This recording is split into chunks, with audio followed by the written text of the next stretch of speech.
une fois sur deux, il s'agissait de maladie d'Alzheimer. Je suis le docteur Bernard Croisil, je suis neurologue. J'ai dirigé pendant plus de 30 ans le service de neuropsychologie de l'hôpital neurologique de Lyon. À ce titre, j'ai créé en 1990 une des premières consultations mémoire à Lyon, dont le but était d'analyser les troubles de mémoire chez des personnes ayant des plaintes et éventuellement de porter malheureusement le diagnostic de maladie d'Alzheimer. J'ai créé la Fédération Alzheimer des Hospices Civils de Lyon, puis le Centre Mémoire, Ressources et Recherche des Hospices Civils de Lyon. Et j'ai fait donc toute ma carrière avec cette activité de diagnostic et de prise en charge de patients ayant des troubles cognitifs, et une fois sur deux, il s'agissait de maladie d'Alzheimer.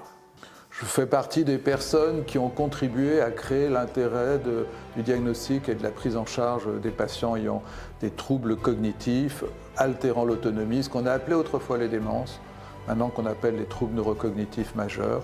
Et effectivement, j'ai fait partie de la trentaine de personnes en France qui ont œuvré pour la reconnaissance de cette maladie, la mise en pratique d'outils diagnostiques, de prise en charge et surtout de participer aux essais thérapeutiques.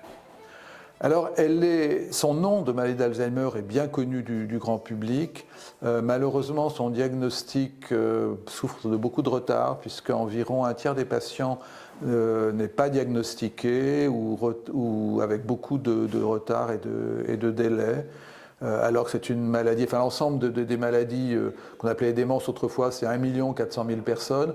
La maladie d'Alzheimer, c'est à peu près 800 000 personnes, donc ce sont des maladies extrêmement fréquentes. Par exemple, la sclérose latérale amyotrophique, la maladie de Charcot, c'est 60 000 personnes. Le Parkinson, c'est 100 000 personnes. Donc ce sont vraiment des maladies très, très connues et identifiées, mais pas forcément repérées très tôt par les patients, par les familles et par les médecins traitants, qui ont du mal à faire la différence entre un vieillissement normal ou le début d'une maladie dégénérative, par exemple.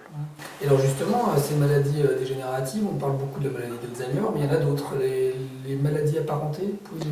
Alors, c'est vrai qu'on parle toujours de maladie d'Alzheimer, mais on devrait parler de maladie d'Alzheimer et maladie apparentée. Donc on a 1 400 000 personnes ayant Alzheimer ou maladie apparentée, mais la maladie d'Alzheimer est la plus fréquente, donc à peu près 800 000.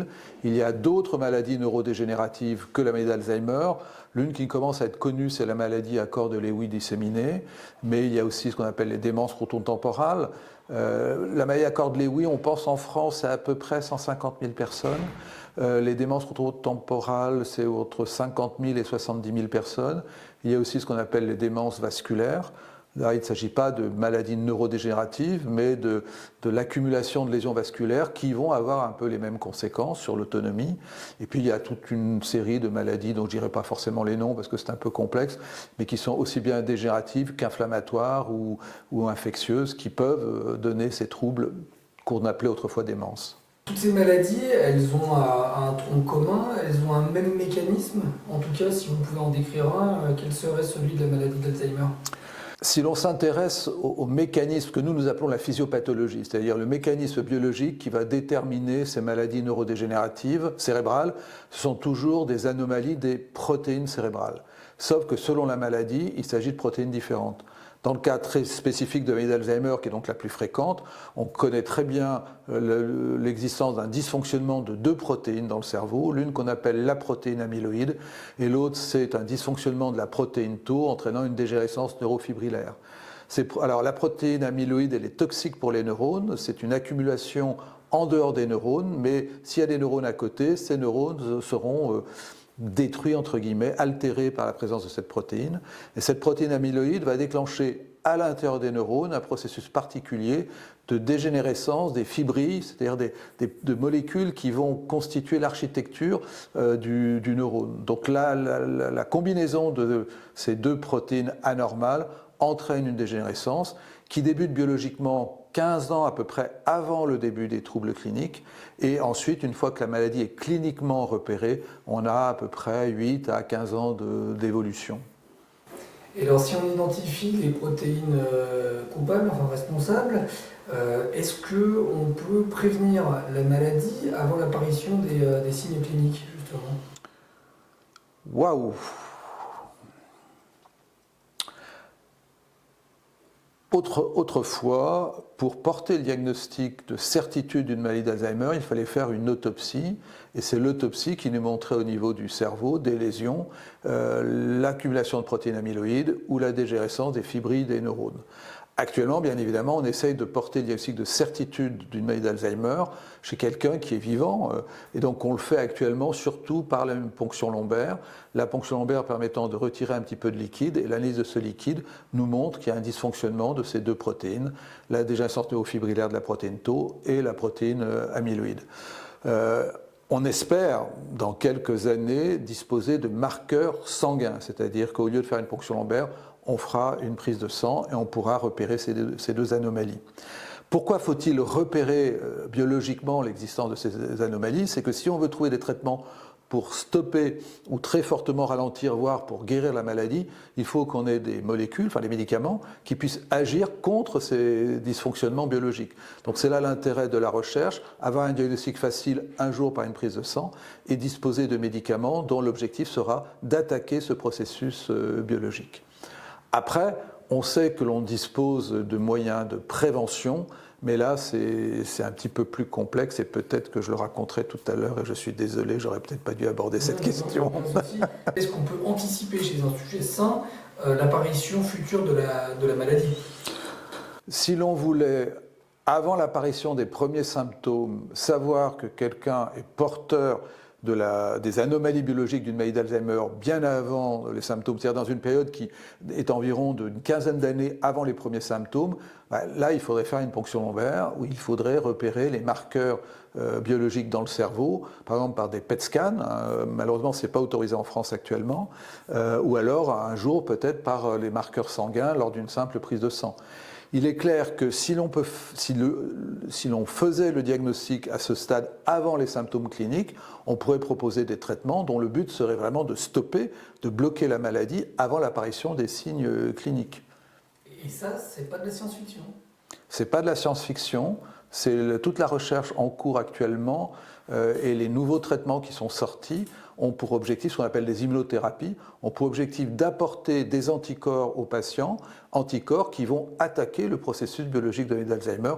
Pour l'instant, c'est surtout des immunothérapies anti-amyloïdes, donc des anticorps que l'on injecte aux patients et qui vont attaquer, bloquer le processus amyloïde. Seulement pour l'instant, ce traitement ne peut le donner qu'à des patients qui ont une maladie cliniquement avérée. On n'en est pas encore au stade de traiter des patients ayant les anomalies biologiques sans avoir les symptômes cliniques. Est-ce qu'on peut prévenir la maladie d'Alzheimer? Alors, aussi étonnant et surprenant que cela puisse paraître, on peut parler actuellement véritablement d'une prévention de la maladie d'Alzheimer et des maladies neurodégénératives cérébrales ou des démences vasculaires. On connaît ça depuis très longtemps. La première fois que j'ai entendu un scientifique parler de prévention de maladie d'Alzheimer, c'était en 1995. Donc maintenant, on a des travaux qui ont permis d'identifier un certain nombre de mesures, entre guillemets, préventives. Alors moi, c'est ce que je retiens, ce que je regroupe sous le terme de CAREDAS. Tout d'abord, il faut protéger les neurones et les vaisseaux cérébraux par une bonne hygiène alimentaire, et ça tout le monde a entendu parler du régime méditerranéen ou du régime crétois. Ensuite, il faut éviter d'avoir des lésions vasculaires cérébrales avec un traitement de l'hypertension, du diabète et la réduction du cholestérol. Et enfin, il faut avoir une activité physique, c'est-à-dire une marche d'environ 1 heure tous les jours, ou de l'exercice physique, c'est-à-dire monter à pied plutôt que de prendre l'ascenseur, c'est-à-dire faire un peu de cardio-training ou de vélo. Donc tout ceci permet de protéger les neurones et les vaisseaux, mais il faut aussi stimuler les neurones, parce que ce que je viens de vous dire, c'est bon pour le cerveau, mais c'est bon pour le cœur, et bien sûr, tandis que la stimulation cognitive, c'est bon pour le cerveau, c'est-à-dire d'avoir le maximum d'activités de stimulation, un bon réseau social, lire, écrire, regarder la télévision, écouter la radio, aller au théâtre, au cinéma, etc. C'est-à-dire tout ce qui peut, de manière riche et variée, stimuler le cerveau dans tous les domaines. Quel est l'intérêt d'une prise en charge la plus précoce possible, c'est-à-dire au moment de l'apparition des premiers signes cliniques? Encore beaucoup de personnes se posent la question d'un diagnostic précoce de la maladie d'Alzheimer. D'abord, je pense que c'est important au plan éthique parce que vous avez des personnes qui ont des plaintes, des familles qui constatent des troubles et il faut mettre un nom sur ces difficultés puisque ça aura des conséquences sur l'avenir de la personne. Ensuite, il est important que l'on sache qu'avec des troubles de mémoire, une personne aura des difficultés dans la gestion de ses médicaments, pourra devenir dangereuse au niveau de la conduite automobile ou pourra commettre des erreurs financières. Donc c'est important de porter le diagnostic précoce de ce type de maladie. Après, cela sera très important. Pourquoi? Parce que les futurs traitements qui sont commercialisés actuellement, bon pas en France, puisque ça a été interdit en France, mais les traitements d'immunothérapie qui sont commercialisés, il a été démontré qu'ils ne sont intéressants que si on les donne très tôt. Les donner alors que la patiente ou le patient sont très avancés dans le processus de la maladie et de la perte d'autonomie a beaucoup moins d'intérêt que de le donner au moment où les troubles de mémoire sont constatés avec leur retentissement sur le quotidien. Le diagnostic précoce de la maladie d'Alzheimer n'est pas toujours facile en raison du déni et d'un certain tabou. Le déni, il est déjà au niveau des patients qui assez vite sont peu conscients. Alors nous, on utilise le terme d'anosognosie, bon, mais cela signifie qu'au début de la maladie, les patients sont conscients de leurs difficultés, mais assez vite, ils vont être dans une espèce, non pas de déni psychologique, mais c'est un processus neurologique classique, c'est la non prise en considération de leurs difficultés. Ils pensent que tout va bien et ils vont vous dire « mais je fais mes courses tous les jours », alors qu'en fait, ça fait 2 ans qu'ils ne les font plus. Donc déjà, ce déni neurologique de la maladie fait que les patients arrivent à retard aux consultations. Puis après, il y a un certain tabou, c'est-à-dire que ça projette cette image de la personne âgée, vieillissante, qui perd la mémoire, perd ses affaires, ne reconnaît plus personne, se perd dans son environnement. Donc c'est vrai que c'est l'atteinte de ce qui est le plus noble chez une personne, c'est sa personnalité, c'est son identité. Donc ça projette quelque chose d'assez horrible, mais pour nous médecins, il devient quand même très urgent et très important de voir des patients assez tôt quand ils ont des plaintes, afin de dire aux familles s'il s'agit réellement de troubles et en fonction du diagnostic, de proposer soit des aides à domicile, soit des conseils, soit éventuellement certains traitements. Donc le diagnostic précoce est vraiment utile, mais on est confronté à ce déni des patients et à ce tabou de la société et des familles.